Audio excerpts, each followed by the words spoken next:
तो पुण्यात्माओं दृढ़ रहोगे तो रोग भी कटेगा, ऐसा जीवन में मोक्ष होगा। और कारण यह है कि अभी हमारी संख्या कम है, काल से प्रेरित अज्ञान से प्रेरित जनता घनी है, वो आपके नामों को खंडित करवाए बिना छोड़ती नहीं। लेकिन फिर भी दास की कोशिश है कि ज्ञान इतना दृढ़ कर दूं आपको कि डगमग ना हो सको, तो जल्दी काम बन जाएगा।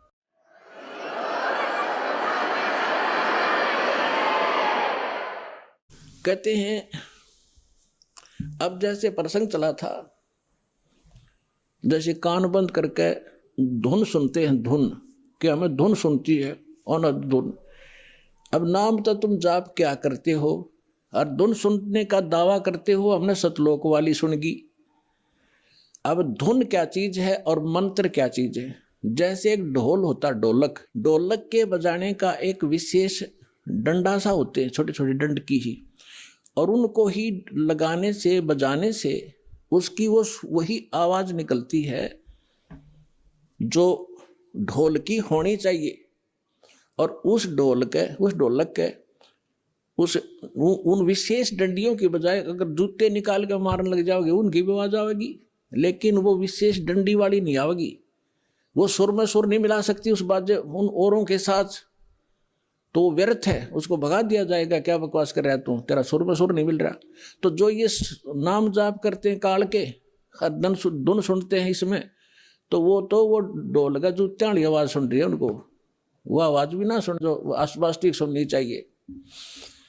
तो इस सत्य नाम के जाप से जो आपको यहाँ धुन सुनेगी, लेकिन इस धुन को सुनकर हम करेंगे क्या? हमने तो वहां जाना जहां से धुन आ रही है, ये धुन न चाटेंगे हम कोई बात है?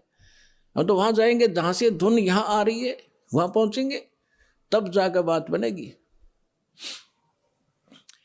अब जैसे ये संसारिक लोग ढोल ढाल बजाते हैं, कब? जब विवाह होता है। अब हम गांव के बाहर बैठ कर ढोल सुने जाकर, ढोल सुने भाई, तो क्या वहां लड्डू जलेबी मिल जाएंगी? लड्डू जलेबी तो वहां मिलेगी जहां वो ढोल बज रहा है, वहां जाना पड़ेगा।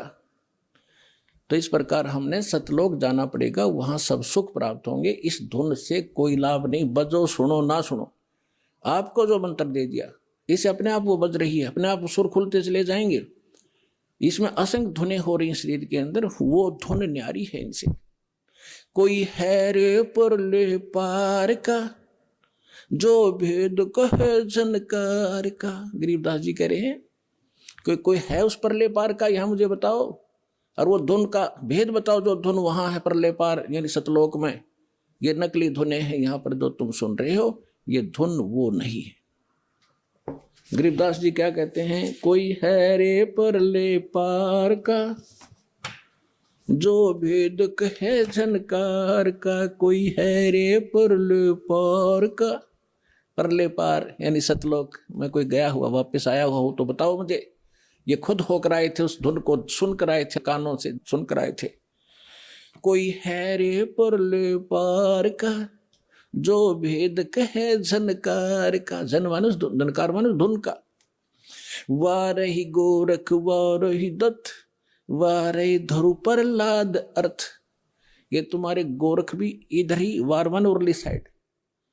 वारही गोरख वारही दत्त, दत्त मान दत्तात्रेय जी, और ध्रुव और प्रहलाद ये सभी इधर ही हैं, काल के ही जाल में हैं। वारही गोरख वारही दत्त वारही ध्रुव प्रहलाद अर्थ। वारही सुखदेव वारही व्यास वारही पाराशर प्रकाश। वारही दुर्वासा दरवेश वारही नारद सारद शेष। वारही भर्तरी गोपी चंद वारही सनक सनंदन बंद। वारही ब्रह्मा वारही इंद्र वारही संस कला गोविंद।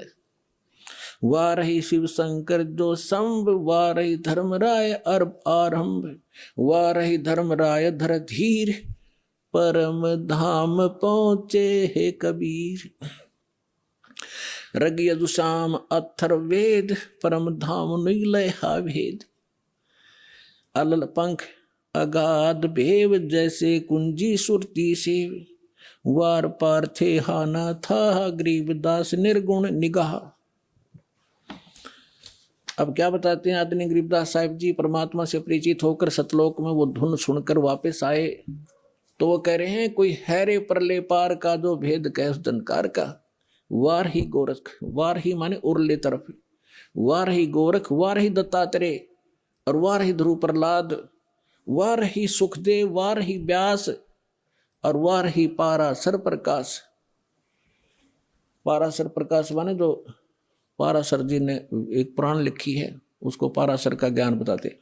यानी इन पुराणों के और वेदों के सबके राइटर हैं कौन? व्यास जी।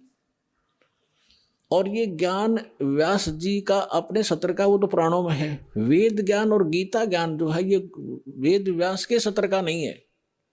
वेद व्यास जी के अंदर एक ऐसी एक गुण दृष्टि दे दी जाती है, दिव्य दृष्टि, जो भी हम वचन शब्द बोलते हैं ये कभी नाश नहीं होता, ये ब्रह्मांड में घूमता रहता है, पूरे के पूरे सेंटेंस घूमते रहते हैं।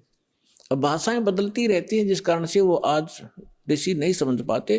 तो परमात्मा एक ऐसा गुण देता है अपने ज्ञान को लिपिबद्ध कराने के लिए, तो वेद व्यास में दिया था। उससे हट करके पुराण भी उन्होंने जिसने जैसा बोला था, गीता ज्ञान जो श्री कृष्ण के अंदर से काल जो बोल रहा था उसको व्यास जी नहीं पहचान सके। श्री कृष्ण में जो काल बोल रहा था, श्री कृष्ण के शरीर का प्रयोग करके जो वार्ता अर्जुन और उस श्री कृष्ण के मुख से बोल रहे उस ज्ञान की हुई थी, वह जो भी थी एज इट इज लिख दी उसने। जो संजय ने बोला, धृतराष्ट्र ने बोला, फलाने ने बोला, वो सारा कुछ लिख दिया। इसमें इसका अपना कोई रोल नहीं।